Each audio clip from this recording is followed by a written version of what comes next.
말씀 가족 여러분 안녕하세요. 오늘 다니엘서를 함께 나눌 저는 영원한 도움의 성모스도회 손 베드로 수녀입니다. 구약의 예언자인 에제키엘은 다니엘을 노아, 욥과 함께 의인난 의인이나 현자로 표현하고 있습니다.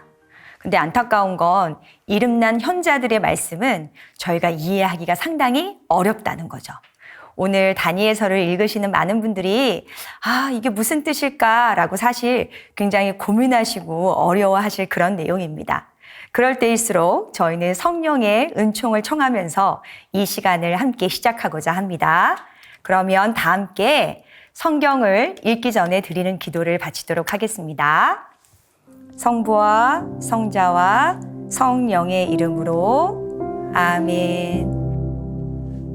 성경 안에서 저희를 친절히 만나주시는 아버지, 넘치는 성령의 빛으로 제 눈을 열어주시어 당신의 빛을 보게 하시고 제 귀를 열어주시어 당신의 말씀을 듣게 하시며 제 마음을 열어주시어 당신의 생명을 받아안게 하소서.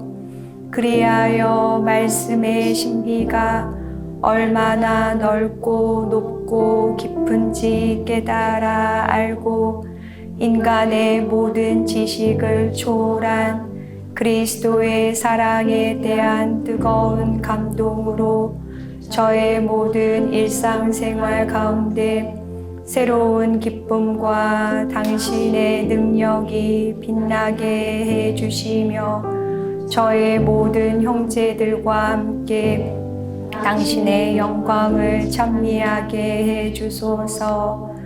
우리 주 예수 그리스도를 통하여 비나이다. 아멘. 성부와 성자와 성령의 이름으로 아멘. 네, 성경이 이해하기 어려운 이유는 성경 안에 있는 모든 역사는 세계사 안에서 자리매김했던 이스라엘 역사와 그 흐름을 같이 하고 있기 때문입니다. 제가 역사서와 예언서 강의할 때마다 반복해서 간략한 이스라엘 역사를 말씀을 드렸습니다. 솔로몬이라는 아주 위대한 왕 이후에 이스라엘은 남과 북으로 나라가 갈라지게 되고요. 북이스라엘이 아시리아에 의해서 먼저 멸망하게 되고 남유다가 바빌론에 의해 멸망을 하면서 바빌론 유배라는 굉장히 뼈아픈 그들의 가슴 아픈 역사적인 체험을 하게 되죠. 다시 나라의 패권이 페르시아로 넘어가면서 키루스라는 임금에 의해 돌아오게 되고 그 페르시아는 다시 그리스에 의해 망하게 되면서 이스라엘은 쭉 자주 독립국가가 아닌 큰 나라의 속국이 돼서 어떤 고통의 나날을 겪게 됩니다. 그런 가운데 주님께서는 계속해서 예언자들을 통해서 이스라엘 백성이 어떻게 살아야 되는지를 말씀하셨죠. 그래서 저희가 다니엘서 앞부분에 나오는 모든 예언의 말씀들이 사실은 아시리아의 지배하에 바빌론의 지배하에 있을 때 이스라엘 백성이 어떻게 살아야 되는지를 말씀으로 예언자의 삶으로 하나님께서 전해주신 이야기들이라고 볼 수 있습니다. 그러나 이제 그리스 이후에 이 예언 문학은 더 이상 존재하지 않게 되죠. 저희가 마카베오 상하권을 통해서 그리스의 알렉산더 대왕이 대제국을 지배하지만 젊은 나이에 요절하게 되고요. 후사가 없이 죽은 그는 4명의 부하 장수들에게 나라를 나누어 준 후에 세상을 떠나게 됩니다. 그 중에 한 나라인 셀레우쿠스 왕조가 이스라엘을 지배하게 되면서 마카베오 상하권의 내용은 그 셀레우쿠스 왕조의 안티오쿠스 4세 임금이 얼마나 심하게 이스라엘을 종교적으로 박해했는지를 보여주고 있고 그 박해 상황에서 마카베오 가문이 어떤 항쟁을 했는지를 들려주는 이야기입니다. 그러면 예언 문학이라고 하는 것은 하느님을, 신앙을 드러내놓고 고백할 수 있는 상황이었지만 이제 셀레우쿠스 왕조 지배하에서는 더 이상 그들의 신앙을 드러내놓고 말할 수 없는 상황이었었어요. 그러면 자신의 신앙을 드러낼 수 없는 상황에서 그들은 가만히 침묵하고 있었어야만 했느냐? 그렇지 않죠. 그 암흑의 상황 속에서도 그들만의 방법으로 그들만의 언어로 고통받고 있는 이들에게 위로와 희망을 주고자 하였고 그리고 그들 나름대로의 종교적인 전통을 지켜나기 위한 노력을 했습니다. 역사서가 마카베오 상하권을 얘기하고 있다면 동시대의 예언서는 다니엘서를 얘기하고 있습니다. 그래서 여러분들이 다니엘서를 잘 이해하시려면 마카베오 상하권의 상황들을 잘 이해하신다면 조금 더 쉽게 다니엘서를 이해하실 수 있어요. 그래서 이제 박해 시대에 등장하기 시작하는 문학을 우리는 묵시 문학이라고 합니다. 드러내놓고 신앙을 증거할 수 없는 신앙의 위기 시대에 하느님께 대한 믿음을 지켜내기 위해 그들은 어떤 삶을 살아야 하는지, 또 억압받는 신앙 안에서 그들이 가져야 될 희망과 용기는 어떤 것인지를 나타내주는 문학인데요. 이것은 언어가 아닌 좀 저희가 보고 이해하기에는 이상한 현상과 또 괴이한 상징들, 숫자들 이런 걸로 표현을 하고 있습니다. 어떻게 보면 일종의 영적인 암호라고 보시면 되죠. 믿는 이들만이 이해할 수 있고 믿는 이들만이 받아들일 수 있는 그런 언어로 신앙을 고백하고 있는 것입니다. 저희가 잘 알다시피 신약 성경에는 요한 묵시록이 같은 계통의 문학으로 등장하고 있죠. 또 이게 대표적으로 다니엘서가 전체가 묵시 문학이지만 앞부분에 보시면 이사야서나 예언서나 또 요엘이나 스가랴 예언서에도 묵시 문학의 일부 표현들이 등장을 하고 있습니다. 그래서 이 다니엘서가 읽기가 어려운 이유가 이거예요. 당시에 글을 쓸 때의 실제 역사적인 배경은 안티오쿠스 4세 임금의 박해 때니까 기원전 2세기쯤일 거예요. 그런데 안티오쿠스 4세 임금을 드러내놓고 핍박하고 박해자라고 표현할 수 없기 때문에 사실은 작중연대, 그러니까 다니엘서에 나와 있는 연대는 이들이 바빌론으로 유배 갔을 때의 상황들을 빗대어서 쓰고 있습니다. 그러니까 실제로 글을 쓴 것은 안티오쿠스 4세 임금 때인데 안티오쿠스 4세 임금 때의 정치적인 상황을 그대로 표현할 수 없기 때문에 그들이 도용해서 가지고 온 연대는 그들에게 있어서 가장 가슴 아픈 역사적인 체험이었던 바빌론 유배 때의 상황인 거예요. 그러면 바빌론 유배 때의 상황들이 그대로 안티오쿠스 4세 임금 때 일어난 거냐? 그렇진 않죠.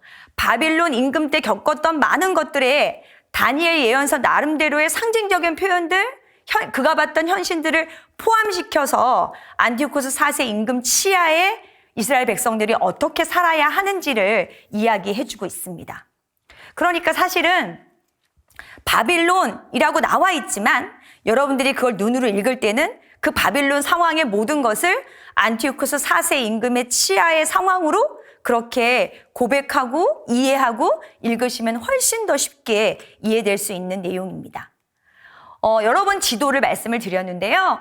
이것은 이제 다니엘서가 차용하고 있는 다니엘서의 작중연대이죠. 이스라엘 백성이 바빌론으로 유배를 갔고 그 바빌론 지배 상황에서도 신앙을 어떻게 이겨나가는지에 대한 상황들을 마치 지금 그렇게 겪고 있는 것처럼 말하고 있다면 사실 실제적으로 담고 있는 상황은 알렉산더 대왕에 의해서 전 세계가 지배가 되고 그리고 그 임금이 죽고 나서 4명의 임금들에게 나라가 나누어지고 그중에 가장 악독했던 셀레우쿠스 왕조가 이스라엘을 지배하게 되고 그중에 한 임금이었던 안티오쿠스 에피파네스, 그러니까 자신이 신의 모습을 한 인간이다라고 얘기했던 그 임금이 이스라엘을 지배하게 되면서 겪었던 그 핍박 상황에서 어떻게 살아야 하는지를 우리에게 알려주고 있는 내용입니다.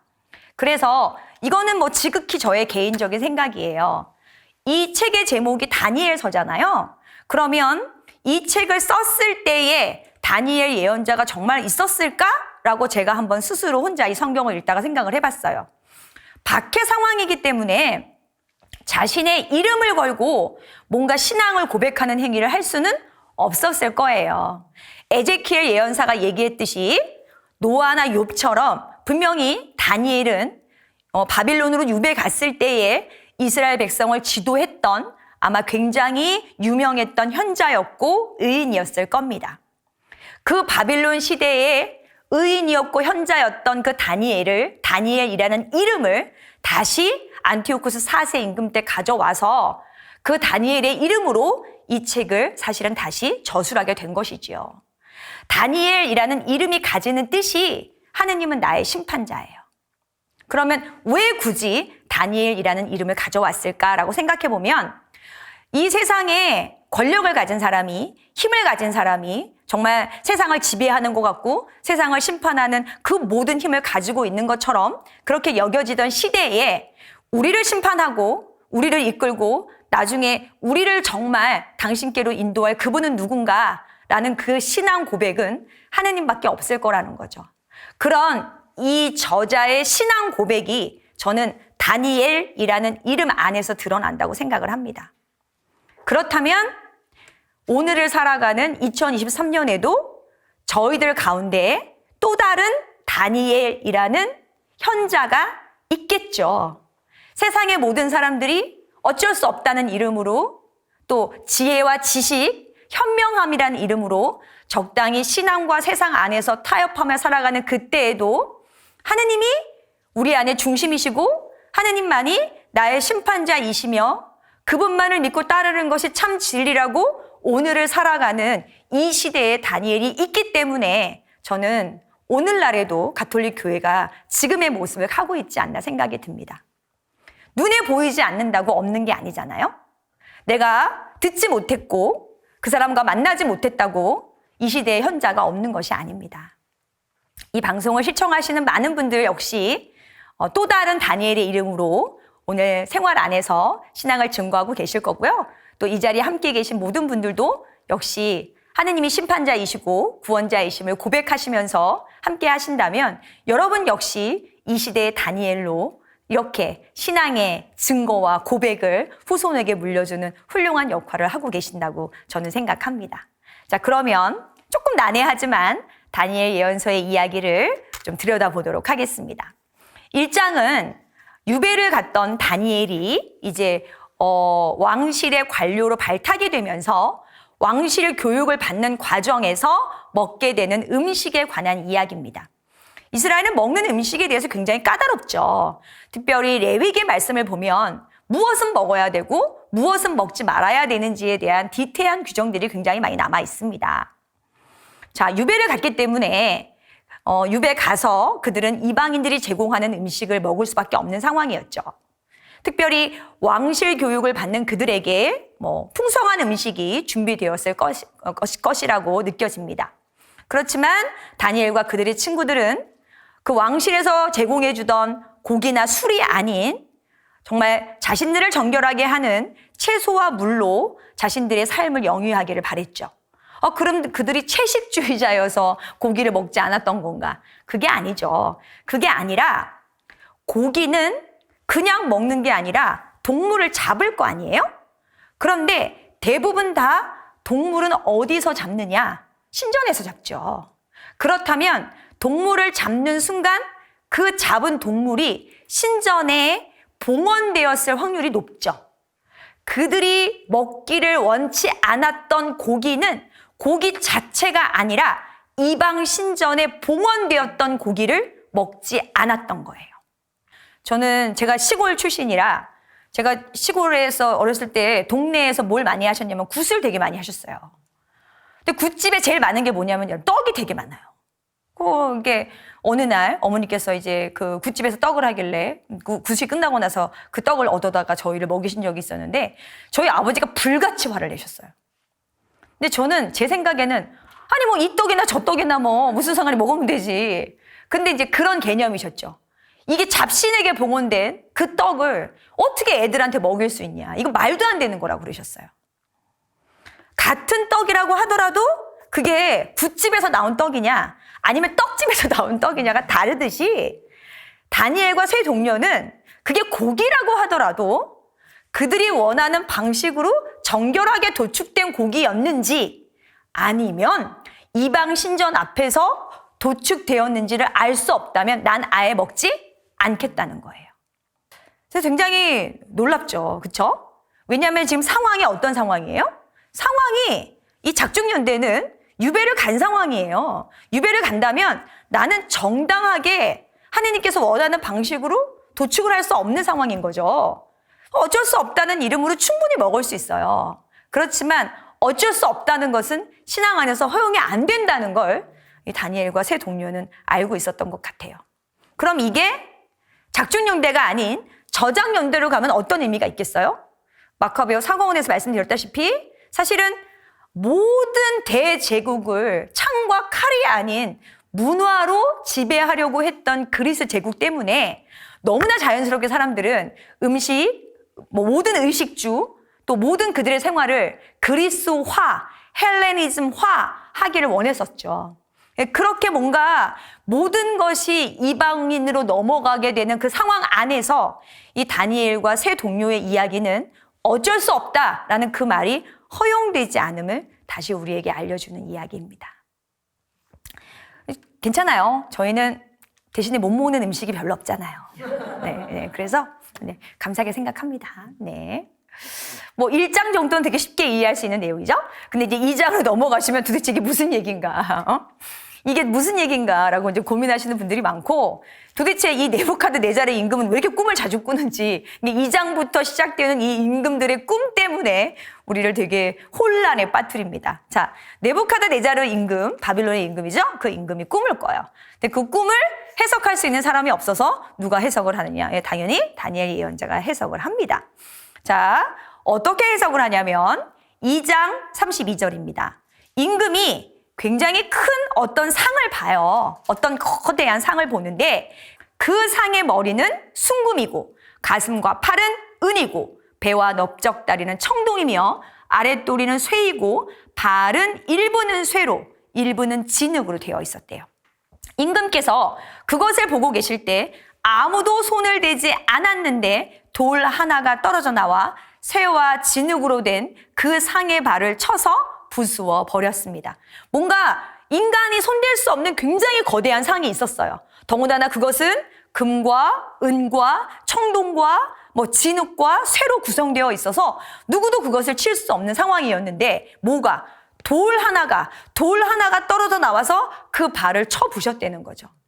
그렇다면 여기서 상징하는 금과 은과 청동과 쇠와 진흙은 뭘 나타내는 것이냐? 이것은 그동안 이스라엘을 다스렸던, 그동안 이스라엘을 지배했던 4개의 나라를 의미합니다.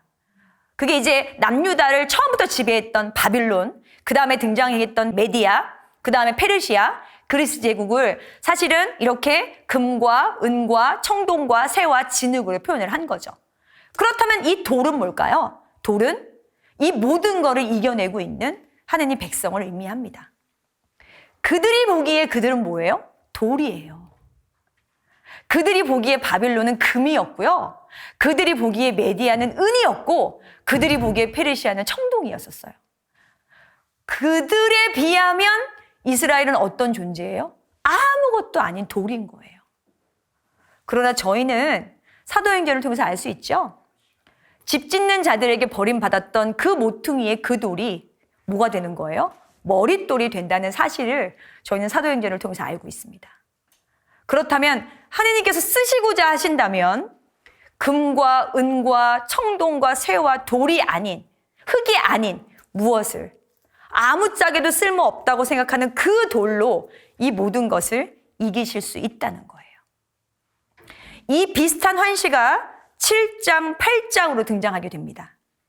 박해 시대에 아무것도 아니야. 우리가 이길 수 있어. 우린 이겨낼 수 있어. 이거를 사실 쉽게 표현할 수가 없죠. 그래서 막강했던 4개의 나라를 금과 은과 청동과 쇠와 진흙으로 표현하고 그 당시에 그들이 느끼기에 아무것도 아닌 그들 자신을 돌멩이로 표현합니다. 그러나 그 돌멩이를 하느님께서 쓰신다면 이 모든 것을 이겨내실 수 있는 거죠. 구약에 나와 있는 훌륭한 인물들 중에서 처음부터 위대했던 인물은 없습니다. 주님께서 쓰셨기 때문에 그가 훌륭한 사람이 된 거고요. 그분의 섭리하심에 의해서 일이 이루어진 것이지 그분들 자체가 처음부터 훌륭했던 적은 없습니다. 당시에 많은 나라의 지배를 받으면서 이스라엘은 피폐해져가고 있었을 거예요. 그런 아무짝에도 쓸모없다고 생각되는 그들에게 주님께서는 너희가 그 모든 것을 이길 수 있다는 것을 다시 한번 말씀해 주시고요.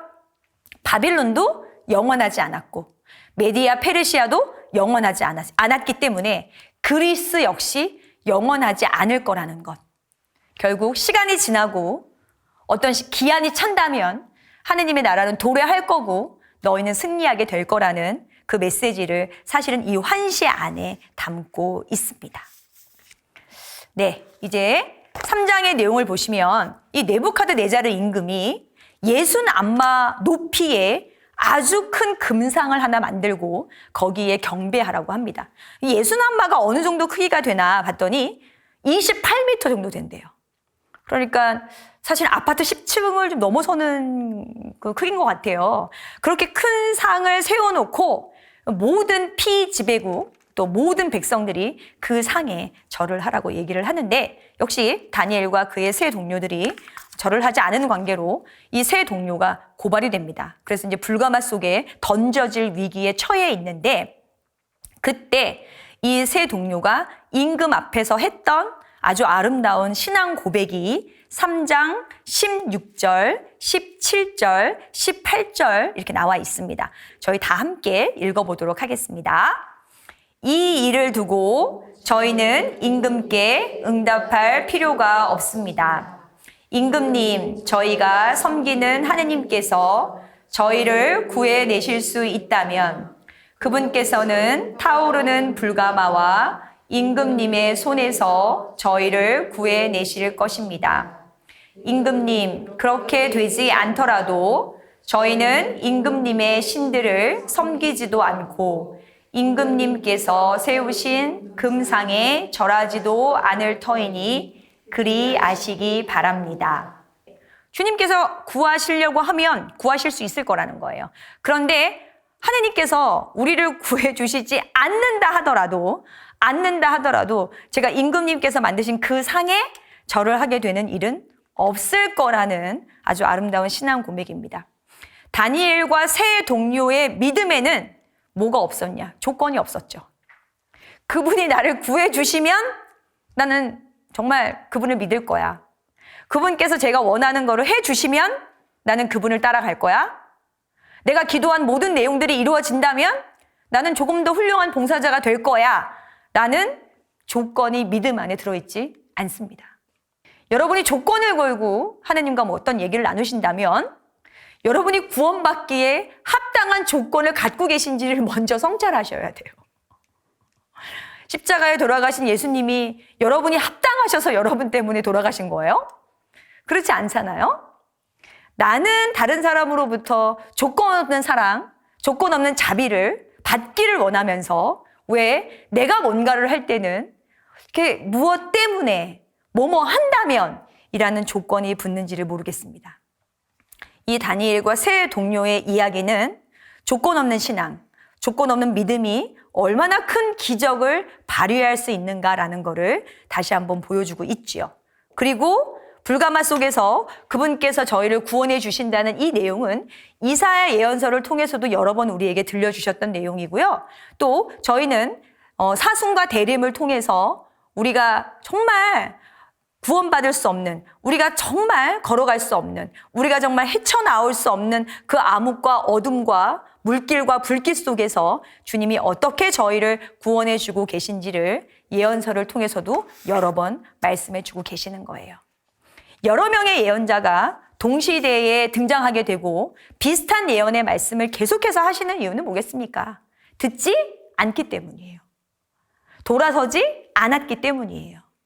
그래서 같은 내용의 메시지를 여러 예언자를 통해서 반복해서 말씀하고 계시고요.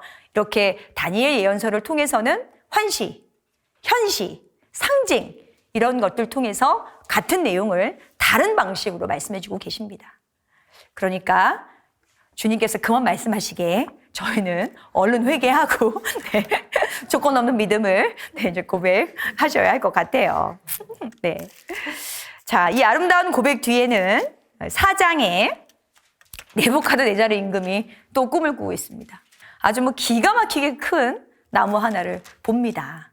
그런데 그 나무만 있는 것이 아니라 그 나무를 보고 있는 네부카드네자르 임금 주변에 거룩한 감시자가 나타나는 거죠. 그리고 그것을 베어버리라고 합니다. 이 큰 나무라고 하는 것은 에제키엘 예언서에 등장하는 우주목이기도 하고요. 또 뭔가 하늘까지 닿는 이 큰 나무는 창세기에서 얘기하는 바벨탑을 상징하기도 합니다. 뭔가 인간이 자신의 힘으로 하늘까지 닿으려고 하는 오만함, 나의 이름을 떨치려고 하는 어떤 자신만의 권력과 힘, 이런 거를 상징하는 거죠. 그런 그를 거룩한 감시자가 보고 있다가 베어버려라 라고 말하는 그 내용의 그 뜻. 자, 바로 그 꿈이 어떻게 이루어지는지를 4장 26절이 이렇게 얘기합니다. 이 꿈을 꾸고 나서 이 임금이 12달이 지난 다음에 뭐라고 얘기하냐면 속으로 이런 생각을 해요. 아, 이거 봐. 이 모든 바빌론이 정말 내가 내 힘으로, 내가 내 권력으로, 내 능력으로 세운 거 아니야? 라고 오만하고 교만한 마음을 품습니다. 사실 그러는 순간 그는 어떻게 되느냐. 예, 병에 걸려서 7해 동안 들짐승에 쫓겨다니는 신세가 되는 거죠. 네부카드네자르의 임금이 정말로 그랬냐가 중요한 게 아니라 이 네부카드네자르의 임금을 빗대어서 누구를 말하고 있는 거냐.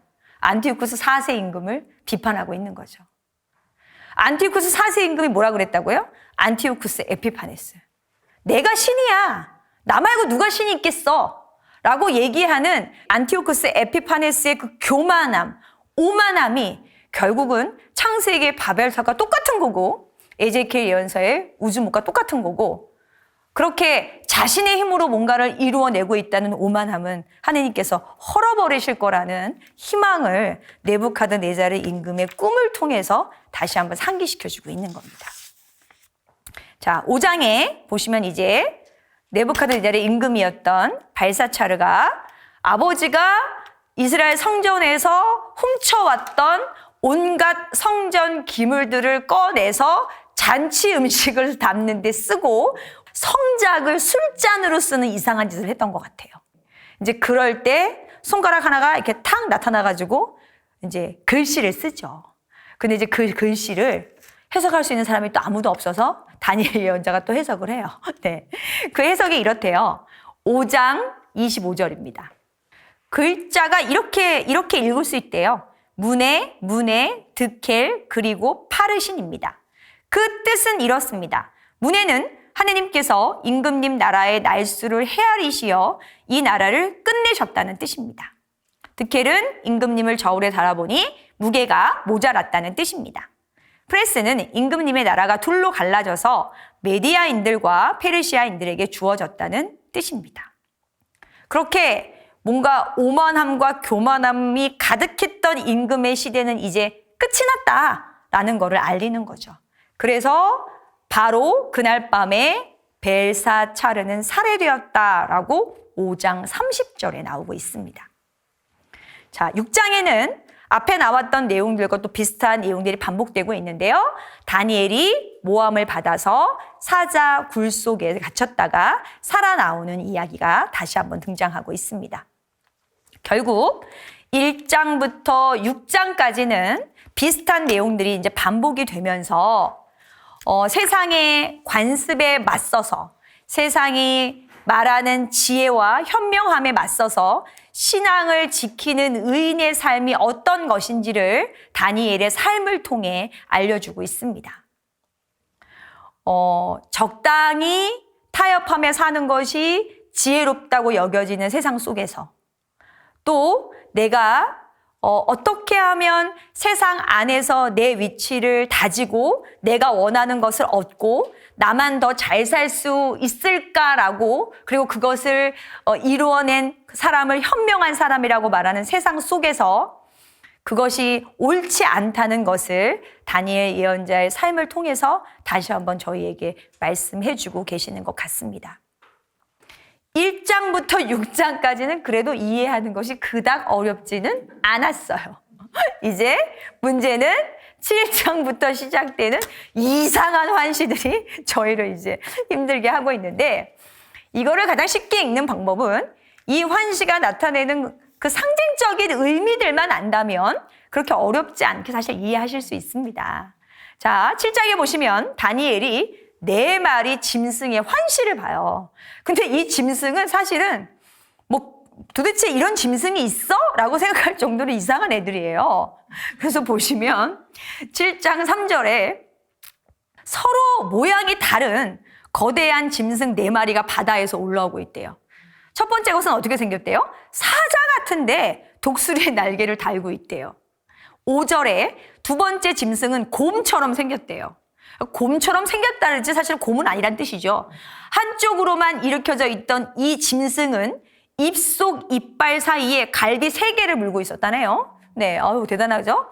자, 그 다음에 6절을 보시면 내가 다시 보니 표범처럼 생긴 또 다른 짐승이 올라왔는데 그 짐승은 등에 새의 날개가 4개 달려있고 머리도 4개였는데 그것에게 통치권이 주어졌대요. 그 뒤에 내가 계속 밤의 환시 속에서 앞을 보고 있었는데 끔찍하고 무시무시하고 아주 튼튼한 4번째 짐승이 나왔다. 커다란 쇠 이빨을 가진 그 짐승은 먹이를 먹고 으스러뜨리며 남은 것을 발로 짓밟았다.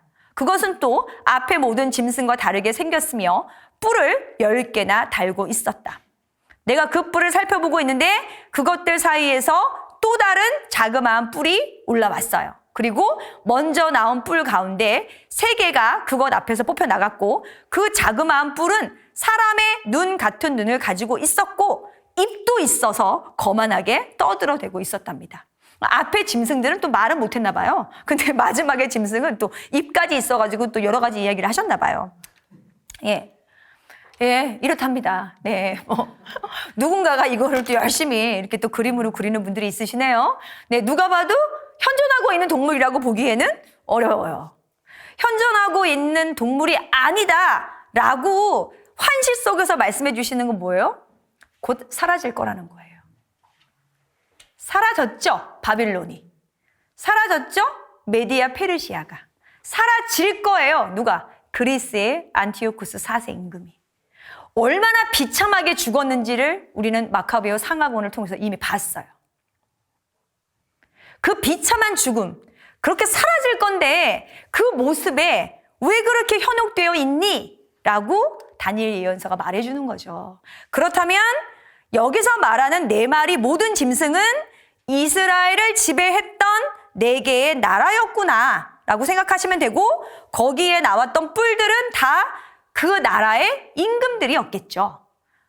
더군다나 이어지는 8장에 똑같이 뿔 달린 순양과 순념소 역시 이스라엘을 지배했던 메디아, 페르시아, 그리스를 상징하신다고 보시면 됩니다. 나라의 이름을 직접적으로 말할 수 없는 상황 속에서 그들이 표현할 수 없었던 고통을 그저 아무것도 아니라는, 곧 사라질 거라는 희망과 위로로서 짐승으로 표현하고 있는 겁니다. 이 짐승보다 더 중요한 얘기는 뒤에 나오는 연로하신 분과 사람의 아들에 관한 환시입니다. 네. 사람의 아들 같으니 어서 많이 들어보지 않으셨어요? 이거는 여러분 저희가 신약성경에서도 여러 번 얘기하고 있잖아요. 신약성경 특별히 마태복음 24장 29절에서 30절까지 말씀 보시면 환난이 지난 다음에 곧바로 해는 어두워지고 다른 빛을 내지 않으며 별들은 하늘에서 떨어지고 하늘의 세력들은 흔들릴 것이다. 그때 하늘에 사람의 아들의 표징이 나타날 건데 그러면 세상 모든 민족들이 가슴을 치면서 사람의 아들이 큰 권능과 영광을 떨치며 하늘에 구름을 타고 오는 것을 볼 것이다 라고 마태복음 뒷부분에 분명히 예수님께서 하신 말씀이에요. 그 비슷한 내용이 다니엘서에 등장하게 됩니다. 네, 언제요? 7장 13절부터 내가 이렇게 밤의 환시 속에서 앞을 보고 있는데 사람의 아들 같은 이가 하늘에 구름을 타고 나타나 연로하신 분께 갔더니 그분께서 모든 통치권을 그에게 주셨다라고 말씀하고 계세요. 그러니 그 사람의 같은 이를 그들은 기다리고 있었고 신약에서 우리는 그리스도를 통해 이 사람의 같은 이로 인해서 저희는 구원이 완성되었다라고 고백합니다. 그러면 언제까지 기다려야 하죠? 이 악은 언제까지 우리를 괴롭힐까요? 라고 물었을 때 다니엘 예언서가 얘기했던 악의 시기는 이렇습니다. 먼저 7장 25절 26절 윗부분에 나와 있잖아요. 그 악은 1년, 2년, 반년 동안 이스라엘 백성들을 지배하게 될 거라고 얘기합니다. 1년, 2년, 반년을 합치면 3년 반이에요. 근데 이스라엘 사람들이 완전수라고 생각하는 숫자가 7이거든요. 그 7을 반으로 딱 자른 게 3년 반이에요. 완전한 것의 반은 한계가 있다는 거죠. 모든 악은 뭐가 있어요? 한계가 있어요. 그 악의 한계가 차면 누가 등장하시는 거냐? 구원자가 등장하시는 거죠. 신약 성경에서 뭐라고 말씀하셨어요? 때가 찾아 주님께서 이제 공생활을 시작하시거든요. 그 어떤 때예요? 이제 더 이상 주님께서는 활동하지 않고는 견딜 수 없는 그 모든 악한 시간이 다 차버리면 이제 주님께서 그 악을 몰아내기 위해 오시는 것이잖아요. 비슷한 표현으로 8장 14절에 이 악의 시기를 저녁과 아침이 2300번 바뀔 때까지 얘기합니다. 그러니까 저녁과 아침이 2300번 바뀌는 거니까 날수로 따지면 1150일이에요. 1150일은 즉 3년 반입니다. 정말 하루 이틀 사흘 세워서 3년 반이냐? 이게 아니라 상징이에요. 유한하다. 끝이 있다. 곧 끝날 거다. 완전하지 않다. 이걸 나타내는 숫자가 3년 반입니다. 알고 있죠? 바빌론이 이미 망했어요. 메디아 페르시아가 망했어요. 네, 그리스도 망할 거야. 이 뜻이에요. 걱정 마. 라고 나타내는 숫자 3년 반입니다. 이거를 숫자 그대로 읽으시면 안 돼요. 이거를 숫자 그대로 읽으시니까 뭐가 나타나는 거예요? 이단이 나타나는 거예요, 여러분들. 네. 자, 이제 9장은 그동안 예언자의 말씀을 듣지 않았던 이스라엘 백성을 위해 예언자가 하는 기도입니다. 참 누가 이 시대의 선지자인가? 누가 이 시대의 지도자인가라고 묻는다면 백성을 공포에 몰아놓고 두려움을 조장하고 옳고 그름을 따지는 사람이 아니라 저는 백성을 위해 기도하고 백성을 위해 자신을 내놓는 사람이라고 말하고 싶어요. 다니엘 예언자가 그런 사람 중에 한 사람이었죠. 숱한 예언자들의 말씀에 등을 돌렸고 결국은 뼈아픈 과거를, 역사를 체험할 수밖에 없었던 그 이스라엘 백성을 한 번 더 봐달라고, 한 번 더 그들에게서 고개를 돌리지 말아달라고 9장의 다니엘 예언자는 이스라엘 백성을 위해서 기도를 합니다. 그러면서 예레미야가 예언했던 말씀을 다시 한번 풀이해주고 있는데요. 9장 2절에 보시면 그의 통치 제1년에 나 다니엘은 성경을 펴놓고 예레미야 예언자에게 내린 주님의 말씀대로 예루살렘이 폐허가 된 채 채워야 하는 횟수를 곰곰이 생각하고 있었다. 그것은 70해였다라고 인용해서 말씀해주고 계십니다. 예레미야 예언서 25장 11절과 12절의 말씀에 예레미야 예언자가 이렇게 얘기해요. 이 땅은 온통 황무지와 폐허가 될 것이다. 그리고 이 땅의 민족들은 70해 동안 바빌론 임금을 섬길 것이다. 그러나 그 70해가 끝난 뒤에는 내가 바빌론 임금과 저 민족도 그들의 잘못을 물어 칼테아인들의 땅과 함께 벌하고 그들을 영원한 폐허로 만들겠다. 주님의 말씀이다. 그러니까 70년 동안 그거를 견뎌야 한다라고 말씀하시거든요. 그런데 70년 숫자를 말씀드린 대로 상징적인 의미로 이해를 하셔야 됩니다. 7은 7 곱하기 10에 해당되는 거고요. 7년에 한 번 오는 안식년 주기가 10번 되풀이돼야지만 우리에게 자유의 시간이 올 거다라고 말씀해 주고 계십니다. 그 70주간, 70년 말고 9장에 70주간이라는 표현이 다시 한번 등장하게 됩니다. 근데 이 70주간을 또 어떻게 해석하시면 안 되냐면은 월화수목금토일로 생각하시면 안 되는 거죠, 이게 또. 그렇잖아요? 월화수목금토일은 언제 생겼어요? 그 월화수목금토일을 여기다가 갖다 해석을 하시니까 70 곱하기 7에서 이거를 갖다가 490년이 아닌 490주로 보시는 거예요. 그런데 다니엘 시대의 주간은 7년으로 보셔야 됩니다. 그렇다면 이것은 희년, 50년마다 한 번씩 오는 그 희년이 10번 지나야 광명이 온다는 뜻이에요.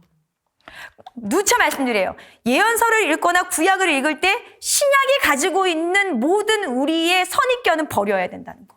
그리고 올해 2023년을 살아가는 우리의 기본적인 상식들이 성경을 읽을 때 저해되는 경우가 굉장히 많죠.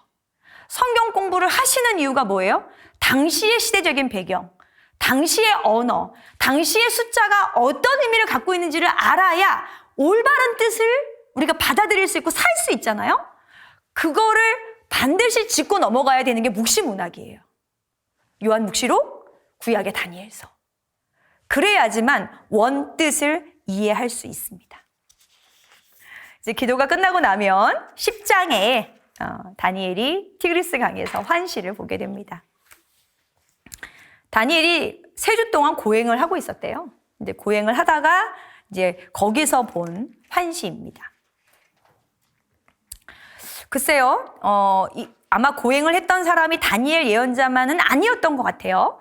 많은 사람들이 함께 고행하는 가운데 다니엘에게 주님께서 이 환시를 특별하게 보여주시면서 백성에게 전하라고 그렇게 알려주신 것 같습니다. 다니엘이 여기서는 뭐라고 표현되어 있냐면 10장 2절에 그때 나 다니엘은 3주 동안 고행을 하고 있었다라고 표현되어 있어요. 뭐 그 3주가 얼만큼의 시간을 나타내는지는 정확하게 알 수 없지만 어쨌든 일정 기간 시간을 정해서 다니엘이 무언가를 지향을 두고 기도를 하고 있었죠. 그런데 그 환시 중에 어떤 거를 보냐면 다니엘아 두려워하지 마라. 네가 깨달음을 얻고 너의 하느님 앞에서 극기하기로 결심한 첫날부터 하느님께서는 너의 말을 들으셨다. 너의 그 말 때문에 이 천사가 왔대요. 그런데 페르시아 나라의 제후 천사가 20하루 동안 내 앞에 가로막았다. 그래서 일품 제후 천사들 가운데 하나인 미카엘이 나를 도우러 오자 나는 그를 그곳 페르시아 임금들 곁에 남겨두었다. 그러니까 하느님께서 기도를 언제 들으셨대요? 다니엘이 극기와 고행을 시작하는 첫날부터 들으셨대요. 들으셨고 그때부터 천사를 보내서 여기서 표현하는 페르시아 나라의 제후 천사는 페르시아에도 그러면 하느님의 천사가 있었냐? 이게 아니라 페르시아의 신들을 말하는 거예요. 그 페르시아의 신들과의 싸움을 하고 있다는 뜻이에요. 뭘 하는 첫날부터? 다니엘이 기도를 시작한 첫날부터 주님이 들으셨대요. 다니엘은 알 수 있었어요? 여기서 말하는 3주 동안 다니엘은 알 수가 없었어요. 자, 저희가 기도를 시작해요. 자, 오늘 기도 시작해서 내일 결과가 올 거라고 생각하시는 분들 혹시 있으세요? 없어요. 그러나 주님은 기도하는 첫날부터 뭐 하신다고요? 들으신다고요. 어떻게 하셨다고요? 천사를 보내셨다고요.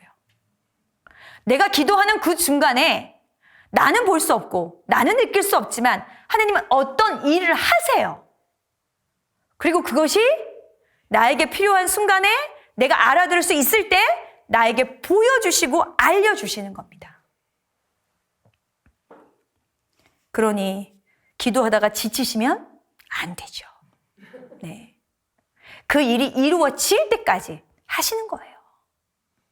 아마 여러분의 기도를 들어주기 위해 하느님께서 천사를 보내셔서 여기처럼 여러분이 기도를 들어 여러분의 삶에 좀 더 나은 신앙생활을 위한 여러분의 기도가 이루어지는 그 방향으로 인한 그 가운데 있는 모든 장애물들을 쓰러뜨리기 위해 하느님께서 보내신 천사가 여러분을 위해 싸우고 있을 거라고 믿으셔야 돼요. 네. 자, 이제 그리고 12장에는 종말의 때, 그러니까 마지막 때에 모든 재난과 박해와 그 모든 것들을 이겨내고 견뎌낸 의인들이 어떤 상을 받게 될 것인지를 다시 한번 말씀해주고 계시는데 굉장히 중요한 교리 하나가 등장하게 되죠. 12장 2절, 3절에 죽은 이들의 부활에 대해서 다시 한번 강조해서 말씀해주고 계십니다. 특별히 12장 2절에 보시면 또 땅 먼지 속에 잠든 사람들 가운데서 많은 이가 깨어나 어떤 이들은 영원한 생명을 얻고 어떤 이들은 수치를 영원한 치욕을 받으리라. 모든 게 영원해요. 그런데 의인은 영원한 생명을 얻고 그렇지 못한 사람은 영원한 치욕을 받게 된다는 거죠. 이 영원한 생명이라고 하는 것은 특별히 신약 성경 안 요한복음에서 되게 강조해서 얻어지는 부활의 은총이잖아요. 그것이 어디서부터? 이 다니엘의 묵시로부터 강조해서 고통을 겪고 있는 이들에게 위로와 희망이 되어주고 있습니다. 자, 이제 13장, 14장이 남았는데요. 13장, 14장은 아주 쉬워요. 그렇지만 13장의 내용들을 자매님들이 별로 좋아하지 않으세요. 왜냐하면 전례를 하시는 많은 분들이 이 다니엘서 13장이 나오는 순간 공포에 떠시죠. 저희가 미사 때 읽는 독서 중에 가장 긴 부분이 이 수산나 이야기예요. 네. 수산나는 선택할 수 있었죠. 어떤 선택이에요? 악과 타협해서 목숨을 부지할 수 있는 선택. 악과 타협하지 않고 차라리 죽는 선택. 이것은 신명기가 이스라엘 백성에게 얘기하는 생명과 죽음을 얘기합니다. 생명을 선택할 거야? 죽음을 선택할 거야? 넌 선택할 수 있어. 선택해! 라고 말하는 거예요. 수산나는 생명을 선택했죠. 어머, 죽는 건데요. 수산나가 생명을 선택하는 순간 방법적으로 죽을 수 있지만 살 수 있는 길을 사실은 주님께서 마련해 주십니다. 14장에서는 거짓 신이죠. 그 우상 숭배가 얼마나 헛되고 어리석은 것인가라는 거를 에피소드를 통해서 우리에게 알려주고 있습니다. 굉장히 아주 재밌고 다 이해될 수 있는 내용이 13, 14장입니다. 만약에 다니엘서를 한 문장으로 어떻게 표현하겠냐라고 저한테 물으신다면 저는 개인적으로 14장 38절을 여러분께 말씀드리고 싶습니다. 하느님, 당신께서 저를 기억해 주셨습니다. 당신을 사랑하는 이들을 저버리지 않으셨습니다. 뭔가 억울하다고 느낄 때, 또 아무도 저를 알아주지 않는다고 느낄 때, 또 나만 굉장히 손해보는 삶을 사는 것처럼 내 스스로가 느껴질 때 제가 주님께 바치는 화살기도, 저를 기억해 주세요. 특별히 구약성경 안에서 이 기억이라는 단어가 가지는 큰 의미를 여러 번 말씀드렸습니다. 단순하게 뭔가 어제 있었던 일들을 상기시키는 것이 기억이 아니라 이 기억은 재현, 주님께서 나를 기억하시는 순간 그 모든 은총과 그 모든 당신이 함께 하심이 그대로 다시 일어나게 되는 바로 그 역사적이고 아름다운 단어가 기억입니다. 저를 기억해 주시고 당신을 사랑하는 이들을 저버리지 않을 거라는 거. 네. 억울할 때 있으시죠. 속상할 때 있으실 거고, 나만 좀 어리석게 바보같이 이렇게 살아가는 게 맞는 건가라고 고민하실 게 되게 많으실 거예요. 그런데 다니엘 예언서가 여러분에게 힘주어 외칩니다. 하느님께서 여러분을 기억해 주셨고, 하느님께서 여러분의 그 사랑을 받으셨고, 사랑을 받으신 하느님께서는 여러분을 저버리지 않으실 거라는 거. 오늘 이 다니엘서의 고백이 여러분께 위로와 희망이 되셔서 오늘 혹시 뭔가 어려움을 겪고 오늘 뭔가 위로가 필요하고 희망이 필요하시다면 그 여러분을 괴롭히는 모든 것들은 유한하고 영원하신 분은 하느님밖에 없다는 것을 다시 한번 상기시키셨으면 좋겠습니다. 예언자의 말씀은 시대에 따라서 각각 새로운 의미로 저희에게 다가옵니다. 오늘을 살아가는 저희에게 다니엘은 또 어떤 의미로 다가오는지 여러분 각자의 삶 안에서 다시 한번 찬찬히 읽어보시면서 많은 은총 받으시기를 저도 기도하겠습니다. 자, 그러면 마침 기도 함께 바치겠습니다. 성부와 성자와 성령의 이름으로 아멘. 자비하신 하느님 아버지, 점점 어두워져 가는 이 세상 속에서도 당신만을 믿고 의지하며 오늘을 올곧이 살아가고자 하는 이 시대의 많은 다니엘들을 기억하여 주시어 그들의 삶이 세상을 밝히는 빛과 소금이 되게 해주시고 당신께서는 찬미와 영광을 받으소서. 우리 주 그리스도를 통하여 비나이다. 아멘. 영원한 도움의 성모님, 성요셉, 한국의 모든 순교자, 성부와 성자와 성령의 이름으로 아멘. 감사합니다.